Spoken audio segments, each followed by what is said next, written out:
They've done it. Tottenham have... They've done it. I can't believe I'm even saying the words. Can't believe I'm saying the words. Tottenham have won a trophy. Tottenham have won a trophy. Not just any trophy, they've won a European trophy.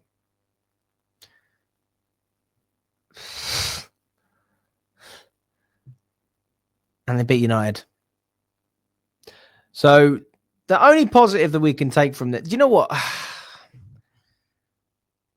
Oh, God. I mean, we've got to laugh at United, haven't we? We've got to laugh at them. I mean, Jim Radcliffe. Let's start on that man right there. I didn't go to the WSL FA Cup final when Chelsea women beat Man United women 3-0. I didn't go to that, but I did watch some of it on the telly. And I saw Egbali, I saw Bowley, I saw the new investor, Alexis Ohanian, whatever his name is. I didn't see Jim Radcliffe anywhere. I didn't see that man anywhere. The fact that Rumen Amorim had to pay for over 30 Man United staff to go and watch that final is a disgrace in itself. That you know what, I think as much as I despise Tottenham and I can't believe that they've actually won it, to be fair, I still haven't really processed that. I say shame on Jim Radcliffe and shame on Man United as an organisation. You had this coming. You are just so... They're worse than in the mud. They are worse than that. The fact that they won't even pay their own staff members. They wouldn't even give their own staff members tickets. Can you imagine that? Even Daniel Levy paid for the Tottenham staff. I think that Jim Radcliffe is, honestly, I didn't realise how inhumane he was until it come up to this final and I saw that he wasn't even allowing the United staff to come up. I mean, the backroom staff, you know, the people that work at the club are the backbone of a football club. And you expect togetherness. You expect a feeling of good morale. Like everyone's together, all on the same team. We're all pulling in the same direction. You fucking left them at home, mate. Apart from the people, obviously, that Amorim compensated. I don't know if anyone else was helped out.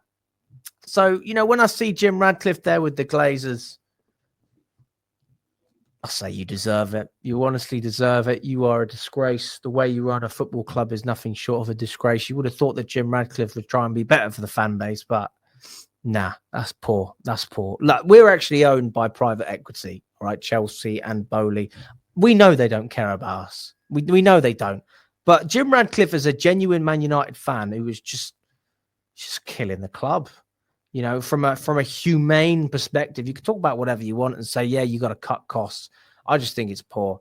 And Tottenham come up against a really poor United side, and it was a really rubbish game. I mean, the quality of the match was rubbish. I mean, it was a scrappy goal. I mean, they got the goal, didn't they, from Johnson and Postecoglou. Let's not sit here and act like it was some sort of masterclass the way he managed the game. But if there is one positive from a Tottenham perspective, I will say this. You know, I actually don't mind Postecoglou. You know, I hate Tottenham, but I think the amount of stick that man has had, I hope he just walks out of the job. I really hope he walks out. I hope he just says, I'm not interested in managing this club. I'm working with Daniel Levy. He's a bum. The players on the pitch aren't good enough. They're second grade. We don't spend enough money. We don't have the right caliber of players. Everyone wants to criticize me for finishing, you know, and playing a certain style. Just leave, man. Leave while you're on a high. Why do you have to wait until next season? You might even finish lower than 17th. I don't know. I don't know if that will actually happen. But, yeah, I don't see why he sticks around. Why would you want to stay with that fucking Tin Pot club?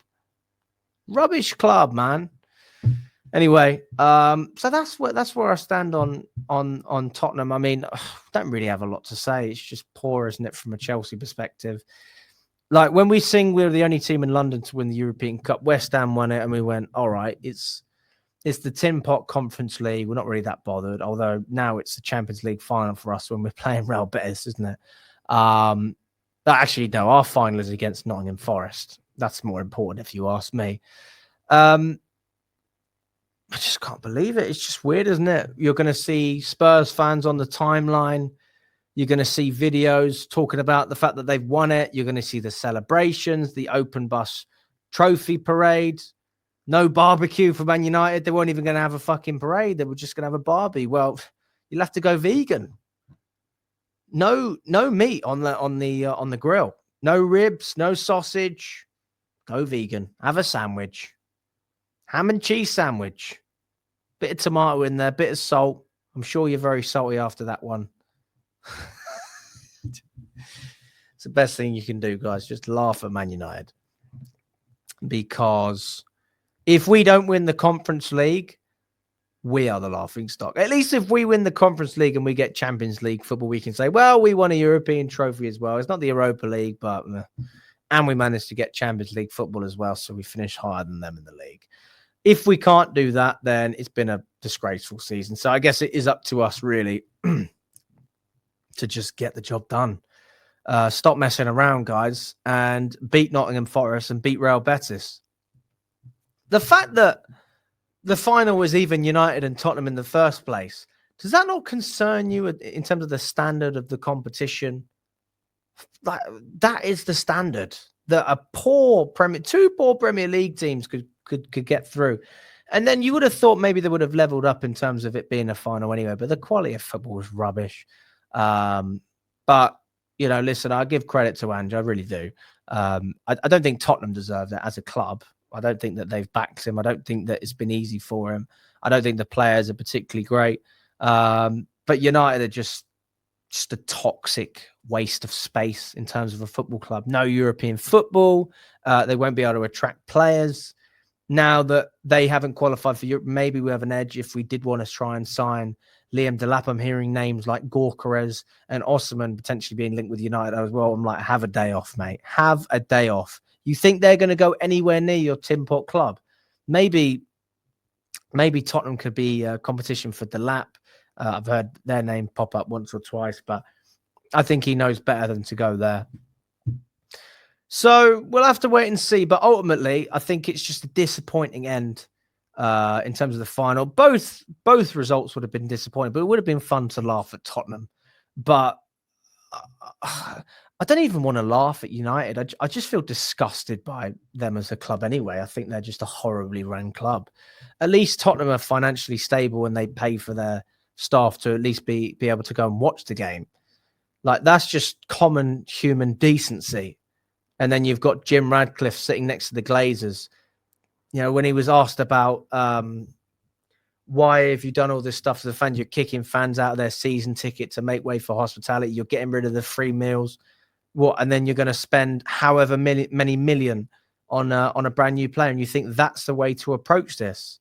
You're literally turning everyone against your own football club, even people that support your team. If I was a Manchester United fan, I would feel disgusted.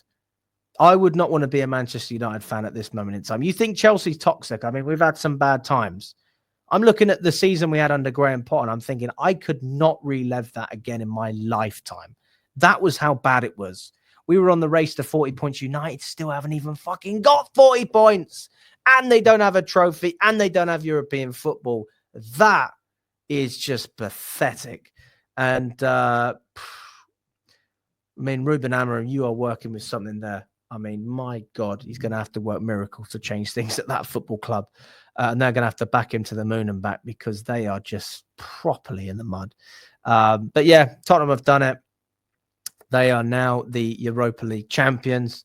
And well, I look forward to seeing what Andrew Postecoglou says. I guess that's the next relevant thing. Is he going to stay? Is he going to go? Is he going to get sacked? These are the questions that we want to know. So let me know if you let me know what you thought of the final, guys. Did you think it was a good final? Did you think it was a rubbish final? And also let me know, what you think about Tottenham and United for next season. Do you think they'll be a threat? Do you think they'll just be same old, a bit like this season as well? All the best, guys, and we will catch up very, very soon. But ultimately, a bit gutted that Tottenham won a European trophy in the end. It's just a shame, but let's just laugh at United as much as we can and take the positives out of the situation.